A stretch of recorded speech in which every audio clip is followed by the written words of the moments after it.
Guys, thanks for tuning back in to the Corral, the Cowboy Corral.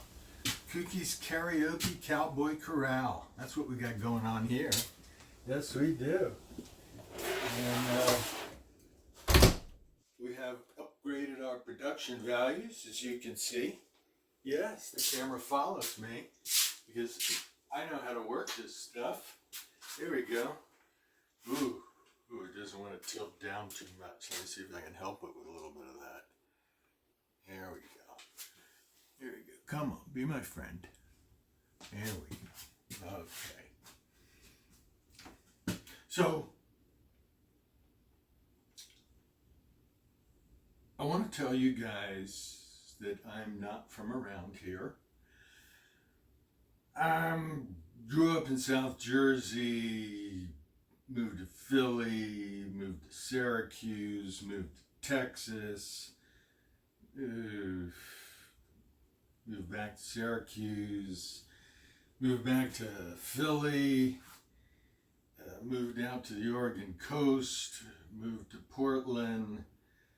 From Portland, moved down to Cornelius, out to Cornelius, Oregon. Ooh, that was a stay.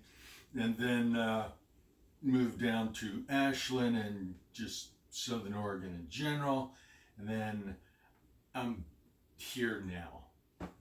And so if I have picked up a local accent of some sort, I apologize if it's difficult to make sense of what I say. I'm going to blame it on my dialectics and not necessarily the words. This is what I'm trying to do here. I'm trying to use my words because, I'm a big boy. And that's important, to be able to use your words. I've discovered that recently. I've traveled 65 times around the sun and just discovered it recently because, I didn't get enough hugs when I was young.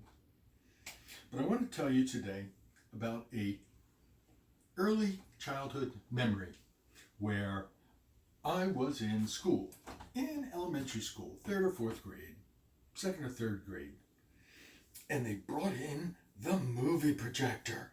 And we saw a movie. It was a science movie. Oh my God, we were so excited. Science!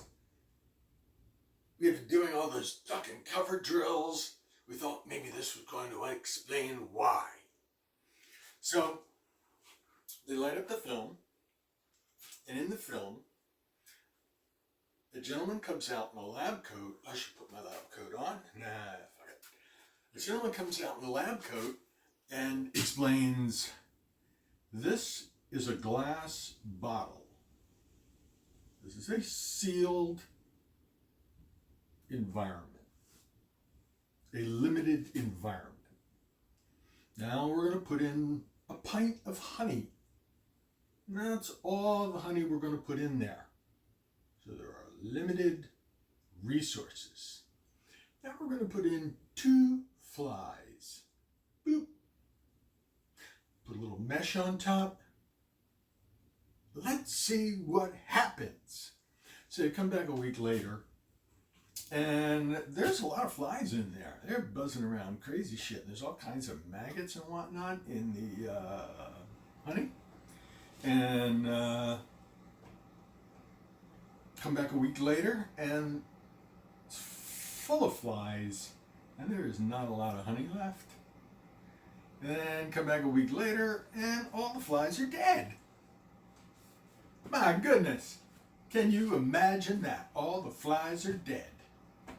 So I'm thinking to myself, okay, the conclusion was, and that's how science works.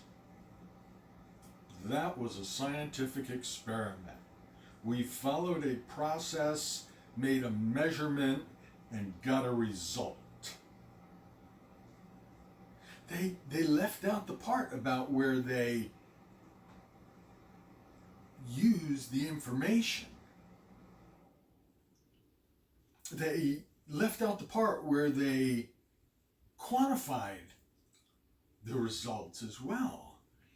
I mean, if they had told us in a sealed environment with limited resources, the dominant species will overpopulate and die off.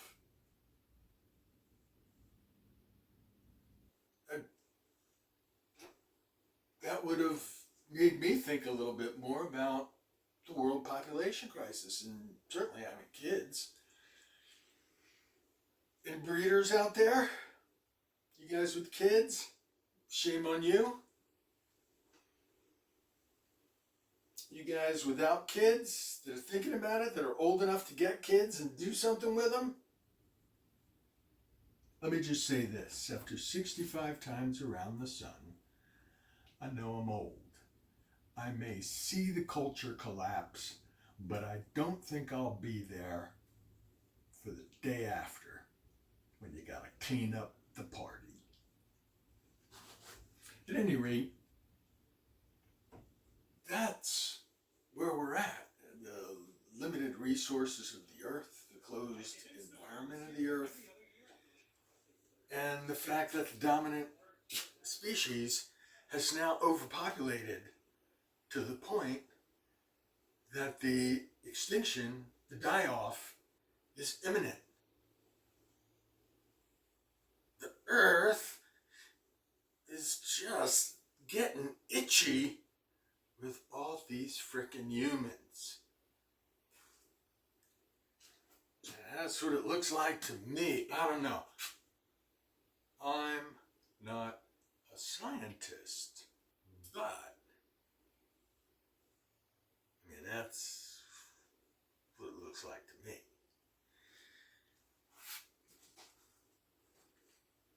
That's a good one.